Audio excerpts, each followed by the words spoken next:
بسم الله الرحمن الرحيم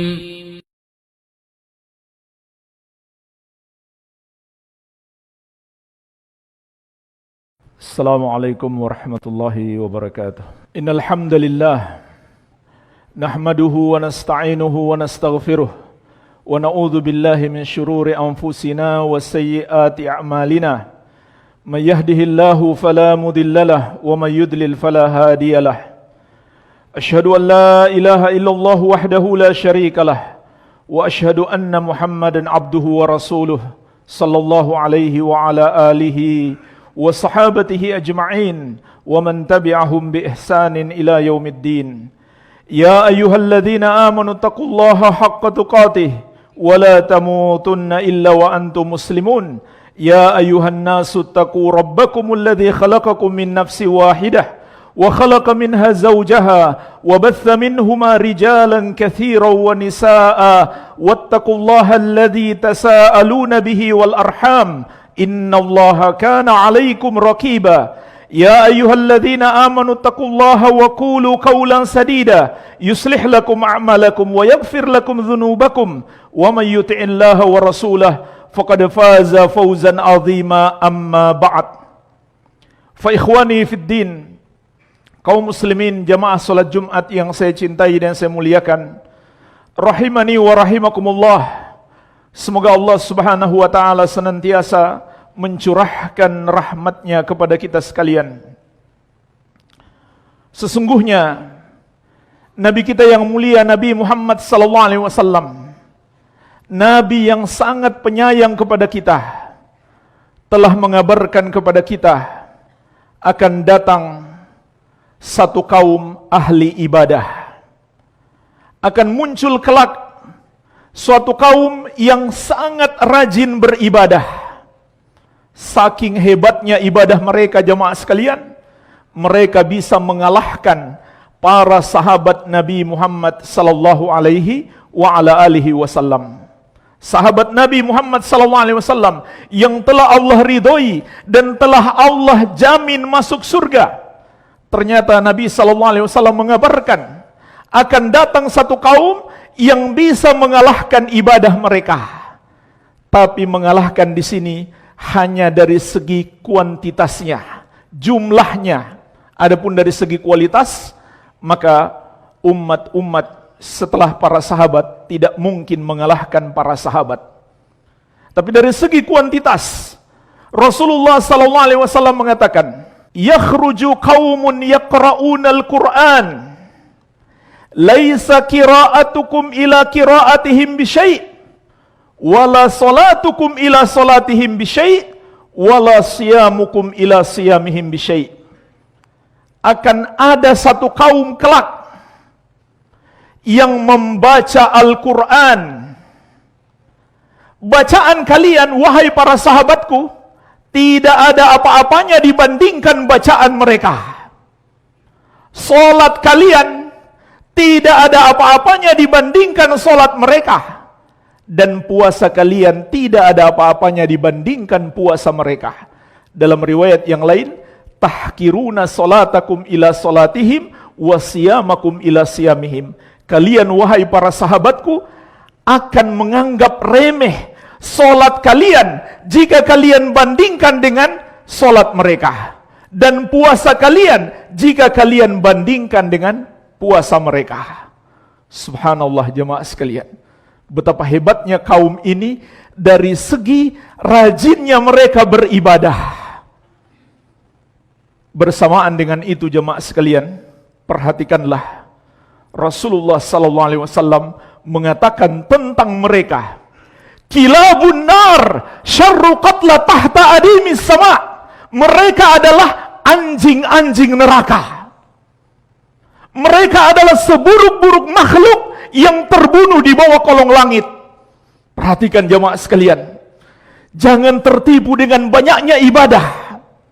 Jangan tertipu dengan seruan-seruan yang kelihatannya islami.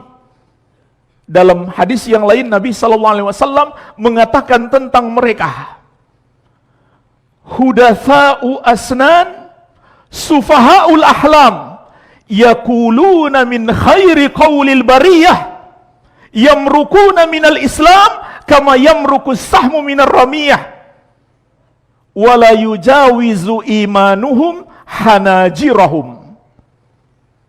Mereka adalah anak-anak muda, kebanyakan masih muda.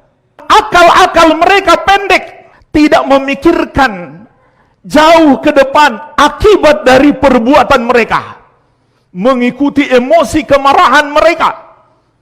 Akal mereka pendek. Tapi kata Nabi SAW, yaquluna min khairi qaulil bariyah, mereka berbicara dari ucapan sebaik-baik makhluk. Maksudnya ucapan-ucapan Islami yang mereka keluarkan. Umur mereka kebanyakan masih muda, akal mereka pendek, emosi yang mereka kedepankan, tapi seruan mereka Islami. Yamruku minal Islam kama yamruku sahmu minar ramiyah. Padahal kata Nabi SAW, mereka keluar dari Islam. Mereka tidak lagi mengikuti ajaran Islam, seperti anak panah yang menembus buruannya. Dan iman mereka, dalam riwayat yang lain, bacaan Quran mereka itu tidak melampaui kerongkongan mereka. Betul mereka rajin baca Quran, tapi mereka tidak ngerti apa yang mereka baca. Mereka mengamalkan agama sesuai dengan hawa nafsu mereka, tidak mengikuti jalan para sahabat Rasulullah SAW. Subhanallah jemaah sekalian, ahli ibadah punya seruan-seruan Islami. Ayo tegakkan syariat, ayo dirikan negara Islam, ayo tegakkan Islam. Itu seruan-seruan mereka. Tapi Rasulullah SAW mengatakan mereka adalah anjing-anjing neraka, seburuk-buruknya bangkai yang terbunuh di bawah kolong langit. Siapa mereka itu jemaah sekalian? Kaum Khawarij. Dan Nabi SAW mengabarkan kepada kita, mereka akan terus ada sampai barisan terakhir mereka akan bergabung bersama Dajjal. Jadi hati-hatilah jemaah sekalian. Ini peringatan Nabi SAW. Jangan kita menilai orang itu hanya karena dia rajin baca Quran atau hafal Quran, rajin sholat, rajin puasa, seruannya Islami, kata-katanya selalu keluar ayat dan hadis. Itu bukan sebuah jaminan kebenaran. Apa jaminan kebenaran? Kalau dia mengikuti jalan Rasulullah SAW dan para sahabat radhiyallahu taala anhum ajmain. Ini jaminan kebenaran. Lalu apa jemaah sekalian pangkal kesesatan kaum Khawarij itu? Nomor satu adalah pengkafiran terhadap kaum muslimin. Mereka mengkafirkan orang muslim yang melakukan dosa besar. Dosa besar itu sangat tercela. Tapi jemaah sekalian, dosa besar tidak menyebabkan pelakunya itu kafir, murtad, keluar dari Islam. Yang menyebabkan orang itu kafir, keluar dari Islam adalah dosa terbesar, yaitu kesyirikan dan kekufuran. Dan mereka juga salah memahami. Sebagian dosa besar mereka anggap sebagai dosa kekafiran. Dan jemaah sekalian, kalau sudah mengkafirkan, tidak lama lagi penghalalan darah, pengoboman, pembunuhan. Dan itu yang dilakukan oleh kaum Khawarij sejak dulu sampai hari ini. Kenapa mereka tega membunuh seorang polisi muslim? Seperti pernah kejadian di sebuah masjid di kantor polisi. Ada yang datang ikut sholat Jumat tapi membawa bom. Subhanallah. Dia ingin membunuh para polisi. Kenapa? Karena dia menganggap polisi itu adalah antek-antek taugut. Taugut yang dia maksud adalah pemerintah. Dia anggap pemerintah sudah kafir karena tidak berhukum dengan syariat.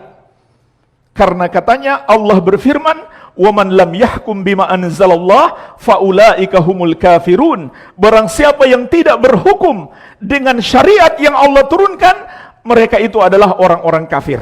Jemaah sekalian, ini bahaya. Kalau kita memahami Al-Quran tidak merujuk kepada pemahaman sahabat, Ternyata Imam Ibn Katsir, Imam At-Tabari dan para ulama ahli tafsir menyebutkan, para sahabat menafsirkan maksud ayat itu adalah kufur kecil. Kufur kecil adalah dosa yang sangat besar, tapi tidak sampai menyebabkan pelakunya kafir, murtad, keluar dari Islam. Ketika dia berhukum dengan selain hukum Allah, itu adalah kufur kecil. Dosa besar iya, tapi tidak sampai menyebabkan pelakunya murtad, kecuali dia menganggap hukum Allah sama saja dengan hukum manusia, atau hukum manusia lebih baik daripada hukum Allah, atau dia menghalalkan apa yang Allah haramkan, atau mengharamkan apa yang Allah halalkan, barulah masuk menjadi kufur besar. Selama dia masih yakin hukum Allah itulah yang terbaik, maka kekufuran yang dia lakukan apabila dia berhukum dengan selain hukum Allah, itu kufur asgar.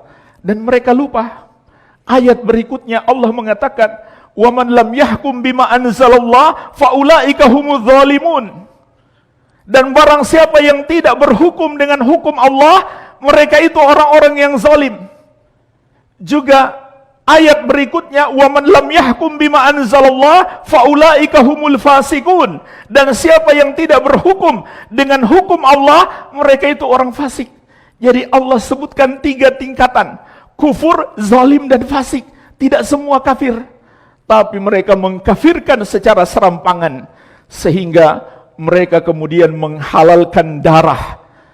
Lalu mereka ingin memberontak, ingin menjatuhkan pemerintah yang sah, karena mereka menganggap telah kafir, diakibatkan oleh salah paham terhadap ayat Allah Subhanahu wa taala. Maka jemaah sekalian, Rasulullah sallallahu alaihi wasallam mengingatkan kita, man qala li akhihi ya kafir faqad ba'a biha ahaduhuma. Siapa yang mengatakan kepada seorang muslim, wahai kafir, maka ucapan ini akan kembali kepada salah satu dari keduanya. Kalau saudaranya itu tidak kafir, maka ucapan itu akan kembali kepada orang yang mengucapkannya. Jadi hati-hati jemaah sekalian. Bahkan seorang muslim yang jelas-jelas terjerumus dalam kekafiran sekalipun, tidak otomatis bisa dikafirkan. Ulama sepakat tidak ada perbedaan pendapat. Ada al-udhru bil jahal. Dia diberi uzur karena dia belum tahu. Ini sepakat ulama, tidak ada perbedaan pendapat. Hanya ulama beda pendapat kapan seseorang itu pantas diberi uzur. Seseorang jemaah sekalian diceritakan oleh Nabi SAW, sebelum dia mati dia berwasiat kepada keluarganya, kalau saya mati, bakar jasadku, tumbuk sampai jadi debu, kemudian terbangkan ke angin sampai bertebaran di muka bumi. Kalau Allah mampu menghidupkan aku kembali, maka aku akan diazab dengan azab yang paling pedih. Subhanallah jemaah sekalian, ini ucapan kekufuran. Dia ragu Allah mampu menghidupkan dia kembali. Tapi ternyata setelah dia dibangkitkan oleh Allah kembali menghadap Allah, dan dengan mudahnya Allah hidupkan dia kembali, maka Allah bertanya, kenapa kamu berkata begitu? Dia katakan, karena takut kepadamu ya Allah, maka Allah pun mengampuninya. Ini ucapan kekufuran. Dia ucapkan sebelum mati, tapi ternyata Allah mengampuninya dikarenakan ketidaktahuannya. Bukan karena dia ingin menentang Allah, tapi karena dia belum tahu.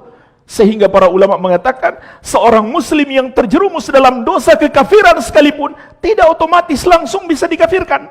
Oleh karena itu jemaah sekalian, urusan pengkafiran itu urusan para ulama. Serahkan kepada orang-orang berilmu. Tidak setiap orang berhak memvonis kafir seorang muslim, walaupun muslim itu telah terjerumus dalam dosa kekafiran, kecuali dia memvonis dengan ilmu. Wabillahi taufiq. Alhamdulillah, wassalatu wassalamu ala rasulillah, wa ala alihi wa sahbihi wa man walah, wa la hawla wa la quwwata illa billahi, amma ba'd. Kaum muslimin, jamaah salat Jumat yang saya cintai dan saya muliakan, rahimani wa rahimakumullah. Ketahuilah, pengkafiran itu ada 2 macam. Pengkafiran yang tercela dan pengkafiran yang wajib kita lakukan. Pengkafiran yang tercela adalah mengkafirkan seorang muslim. Adapun jemaah sekalian, pengkafiran yang wajib kita lakukan adalah mengkafirkan orang yang dikafirkan oleh Allah dan Rasulnya. Siapa mereka? Orang-orang kafir, orang-orang yang bukan muslim. Perhatikanlah, Allah dengan tegas mengatakan, innal ladzina kafaru min ahlil kitabi wal musyrikina fi nari jahannam khalidina fiha ulaika hum syarrul bariyah. Sesungguhnya orang-orang kafir, siapa mereka? Dua golongan. Yang pertama ahlul kitab, Yahudi dan Nasrani. Yang kedua al-musyrikin, semua orang yang menduakan Allah, yang menyembah kepada selain Allah, walaupun dia masih menyembah Allah, apalagi kalau dia tidak menyembah kepada Allah sama sekali. Allah dengan tegas mengatakan mereka semua kafir. Tempat mereka di neraka jahanam, mereka kekal di dalamnya. Mereka itulah seburuk-buruk makhluk. Laqad kafara alladhina qalu innallaha huwal masih ibnu Maryam. Sungguh telah kafir, kata Allah, orang-orang yang berkata Allah itu adalah Al-Masih putra Maryam. Laqad kafara alladhina qalu innallaha thalithu thalatha. Sungguh telah kafir orang-orang yang mengatakan Allah adalah satu dari yang tiga. Dan Allah perintahkan kepada Nabi Muhammad SAW untuk memanggil orang-orang musyrik ketika mereka mengajak Nabi SAW untuk bergabung, bersatu saja. Agama kita bersatu. Kami akan menyembah Tuhanmu wahai Muhammad, kamu pun menyembah Tuhan kami. Enggak usah saling menyalahkan. Maka Allah turunkan satu surat dengan nama Al-Kafirun. Kul ya ayyuhal kafirun, katakan wahai Muhammad, panggil mereka wahai orang-orang kafir. Jamaah sekalian, ini pengkafiran yang wajib. Kalau kita tidak memilikinya, kita tidak melakukannya, kita tidak menganggap orang kafir itu kafir, maka batal Islam kita berdasarkan kesepakatan seluruh ulama. Silahkan buka jamaah sekalian buku-buku dari seluruh madhab, dari 4 madhab, madhab Hanafi, madhab Maliki, Syafi'i, Hambali, dan semua madhab, semua ulama-ulama Islam, silahkan buka. Ulama seluruhnya sepakat, tidak ada perbedaan pendapat. Jika seorang muslim tidak menganggap kafir orang yang dikafirkan oleh Allah dan Rasulnya, maka dia menjadi kafir seperti mereka, batal Islamnya. Para ulama mengatakan, man lam yukaffiril musyrikin aw syakka fi kufrihim aw sahaha madhhabahum kafara ijma'an. Siapa yang tidak menganggap kafir orang musyrik atau sekedar ragu mereka kafir, tidak. Al-Quran bilang mereka kafir, dia masih ragu-ragu, atau dia malah membenarkan kekafiran mereka, maka dia kafir ijma'an, berdasarkan kesepakatan ulama. Jadi jamaah sekalian, ini ajaran Islam. Maka tidak boleh kalau ada orang yang mengatakan itu ajaran radikal. Bagaimana bisa ajaran Islam dikatakan radikal? Dan ini ajaran Islam yang ulama nggak beda pendapat. Ini beda dengan permasalahan kunut subuh, beda dengan permasalahan tarawih 8 dan 20 yang ulama Islam beda pendapat. Dalam hal ini semua ulama sepakat. Kalau kita tidak menganggap kafir orang kafir, berarti kita mendustakan Al-Quran, berarti kita menentang Allah. Maka jemaah sekalian, apakah patut kita seorang muslim mengatakan itu ajaran radikal, menganggap kafir selain muslim? Itu ajaran Islam, jelas ayatnya, jelas hadisnya, sepakat seluruh ulama, itu bukan ajaran radikal. Radikal itu kalau kita zalim kepada mereka. Ini tidak boleh. Kita wajib menganggap mereka kafir seperti yang Allah katakan, tapi zalim kepada mereka tidak boleh. Perhatikanlah, Allah mengatakan, wala yajrimannakum syana'anu qaumin ala alla ta'dilu i'dilu huwa aqrabu littaqwa. Janganlah kebencianmu kepada satu kaum membawamu tidak berlaku adil kepada mereka atau berbuat zalim. Berlaku adilah, adil itu lebih dekat kepada takwa. Maksud ayat ini, kata para ulama ahli tafsir, kita harus membenci orang kafir, tetapi kita tidak boleh berbuat zalim kepada mereka. Dan Rasulullah SAW mengingatkan dengan keras jamaah sekalian, menghilangkan nyawa orang kafir yang tinggal di negeri Islam, dosanya sangat besar. Beliau bersabda, man qatala mu'ahadan lam yarah raihatal jannah wa inna rihaha la tujadu min masirati arba'ina aman. Barang siapa membunuh orang kafir yang terikat perjanjian dengan kaum muslimin, Di antaranya perjanjian sebagai warga negara. Siapa yang membunuhnya, kata Nabi SAW, dia tidak akan mencium bau surga. Padahal bau surga itu tercium dari jarak 40 tahun perjalanan. Bahkan Allah mengizinkan kita berbuat baik kepada mereka. La yanhakumullahu 'anil ladzina lam yuqatilukum fid din wa lam yukhrijukum min diyarikum an tabarruhum wa tuqsitu ilaihim innallaha yuhibbul muqsitin. Allah tidak melarang kalian untuk berbuat baik kepada orang-orang kafir yang tidak memerangi kalian karena agama kalian dan tidak mengusir kalian dari negeri kalian, dan berlaku adil kepada mereka. Sesungguhnya Allah mencintai orang-orang yang berbuat adil. Maksud berlaku baik kepada mereka dalam perkara duniawi. Boleh kita kasih makan mereka, boleh kita kasih uang kepada mereka, tapi bukan berarti boleh kita membantu mereka merayakan hari raya agama mereka. Tidak, itu bukan berbuat baik, tapi tolong menolong di dalam berbuat dosa. Jadi jemaah sekalian, toleransi jangan kebablasan. Toleransi tidak boleh sampai malah menghilangkan keimanan kita kepada Allah Subhanahu wa ta'ala. Maka mereka itu kafir harus kita yakini, tapi kita jangan berbuat zalim kepada mereka, dan kita boleh berbuat baik kepada mereka dalam urusan dunia selama mereka tidak memerangi kita. Semoga Allah Subhanahu wa ta'ala senantiasa membimbing kita agar selalu berada di atas jalan yang lurus dalam mengamalkan agama yang mulia ini. Dan semoga Allah melindungi kita dari berbagai macam akidah dan pemahaman-pemahaman yang menyimpang. Allahumma salli ala Muhammad wa ala ali Muhammad kama sallaita ala Ibrahim wa ala ali Ibrahim innaka Hamidum Majid. Allahumma ighfir lil muslimina wal muslimat wal mu'minina wal mu'minat al ahya'i minhum wal amwat innaka sami'un qaribun mujibu da'awat. Rabbana atina fid dunya hasanah wa fil akhirati hasanah wa qina adzaban nar. Wa sallallahu ala nabiyyina Muhammadin wa alihi wasallam walhamdulillahi rabbil alamin.